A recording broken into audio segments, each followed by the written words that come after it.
That's all kind of legit. The whole sliding down, just like, oh gosh, and then catching the lip of something is actually somewhat realistic. I mean, that's probably not even his hand, you know? So you guys cut up your hands like that? If he was that cut up from having climbed halfway up a tower, he probably shouldn't be climbing the tower without a robe. Typically, if you have huge wounds on your fingers, it's because you have poor technique in cracks. I mean, there's no way that Tom Cruise ripped those big of chunks out of his fingers. I pride myself in good technique. I do not have scars on my hands.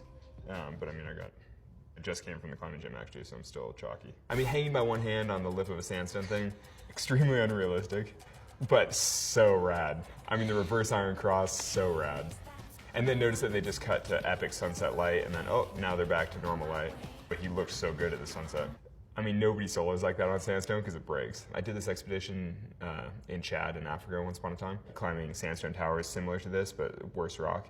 Basically, I was free soloing this tower that I'd never been climbing before, and both my footholds broke off at the same time, like big plates of sandstone just like sheared away from the wall. And so I was left just hanging there by my hands, like, oh my goodness, total Mission Impossible craziness style.